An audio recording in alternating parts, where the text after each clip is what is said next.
یہ جو جمعے کی فجر ہے اور اس میں قرات ہے الف لام میم سجدہ اور سورہ دہر، یہ مداوم قرات ہے، یعنی اس میں نبی سے دوسری قرات ثابت نہیں ہے۔ امام ابو جعفر طحاوی نے تمام نمازوں میں دوسری صورتیں بتائی، لیکن جمعے کی فجر میں کہا تو مگر کوئی صورت نہیں بتا سکے، اور یہ طے شدہ ہے کہ جمعے کی فجر میں جناب رسول اللہ صلی اللہ علیہ وسلم نے ہمیشہ الف لام میم سجدہ اور دہر پڑھی ہے۔ بعض فقہاء نے جو لکھا ہے کہ پڑھے لیکن کبھی کبھی چھوڑ بھی دے تاکہ مداوم نہ بنے، سعایہ میں مولانا عبدالحی صاحب نے اور نصب الرایہ میں جمال الدین زیلئی نے، نصب الرایہ جلد 2 صفحہ 6، 4 جلدوں والا نسخہ، اس میں لکھا ہے کہ جب حدیث میں مداومت آ چکی ہے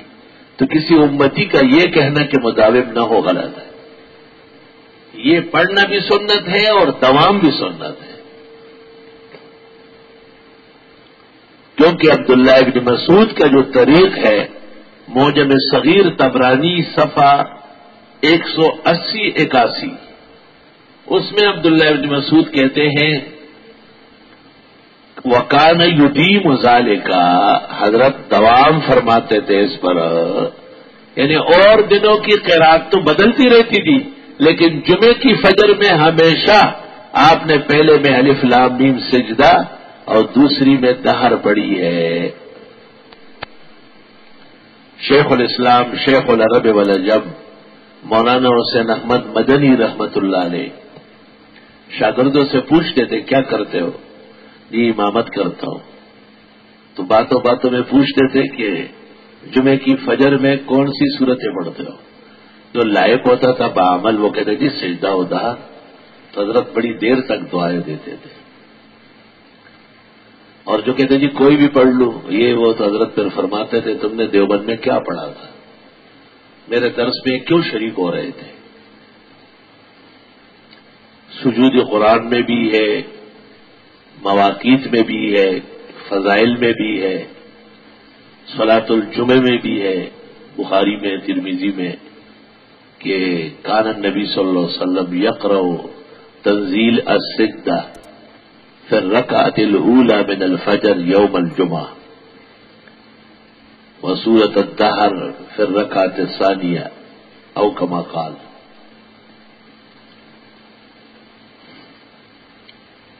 مولانا نجم الدین صاحب اصلاحی شیخ الاسلام کے خاص شاگرد ہیں، لیکن ان کی لائن دوسری تھی، قرات اور تجوید وغیرہ، پڑے ہوئے دیوبند کے تھے، جیسے مولانا قاری بخش ملتان والے فاضل دیوبند تھے، یہاں کراچی میں قاری حبیب اللہ صاحب تھے،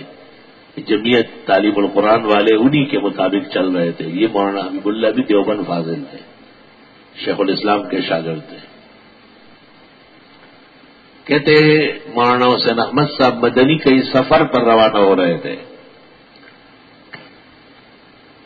اور فجر کا وقت اسٹیشن میں آیا، آپ نے قاری نجم الدین صاحب اصلاحی کو کہا کہ نماز پڑھا لیں۔ قاری نجم الدین نے سوچا کہ اسٹیشن ہے، جلدی ہے، کوئی صورت پڑھ لی ادھر ادھر سے، جیسے مولوی پڑھتے۔ نماز کے بعد دیکھا گیا تو شیخ الاسلام پر بہت ناراضگی کے آثار تھے، اور قاری نجم الدین صاحب فرماتے ہیں کہ میں نے حضرت سے پوچھا، حضرت نے مجھ سے پوچھا کہ گاڑی آنے کا ٹائم معلوم نہیں تھا کیا؟ اب بھی 1.5 گھنٹہ باقی ہے، اس بات کی جلدی تھی۔ اور فجر میں جمعے کی فجر میں کون سی صورتیں پڑھی جاتی ہیں؟ تو مجھے یاد آیا، میں نے کہا جی غلطی ہو گئی، تو غلطی نہیں ہوئی، ہمارا پورا ہفتہ برباد کر لیا۔ دارالعلوم دیوبند میں جمعے کی فجر شیخ الاسلام خود پڑھاتے تھے، فرماتے تھے یہ مولوی اور قاری اپنی آسانی کے لیے کوئی اور صورت پکڑ لیں گے، اور سجدہ و دہر پڑھتے تھے۔ ایک دن حکیم الامت مولانا اشرف علی صاحب کے ہاں مہمان ہوئے اور جمعے کی فجر تھی، مولانا اشرف علی صاحب نے حضرت شیخ الاسلام کو کہا کہ نماز آپ پڑھا رہے ہیں۔ حضرت مدنی نے کہا کہ میری عادت ہے کہ میں سجدہ و طہر پڑھتا ہوں، کسی کو تکلیف نہ ہو جائے۔ حضرت کی ملمت نے کہا جس کو تکلیف ہے وہ کہیں اور چلے جائے، یہ میری مسجد ہے اور جس طرح میں چاہوں گا ایسا ہوگا۔ شیخ الاسلام نے سجدہ و طہر پڑھی، سجدے کی جگہ جب آئی تو سجدے میں چلے گئے، پھر رکوع اور قرات رکوع۔ لوگ تو ایسے ہوتے ہیں نا، نماز کے بعد لوگوں نے کہا یار یہ میں تو پتہ ہی نہیں چلا آگے ہو گئے پیچھے ہو گئے، نماز ہوئی یا نہیں۔ حکیم الامت نے اعلان کیا کہ آج کی اس سنت کے احیاء سے اب تک جو نمازوں میں کمی کوتاہی ہوئی اللہ وہ بھی معاف فرما دے گا۔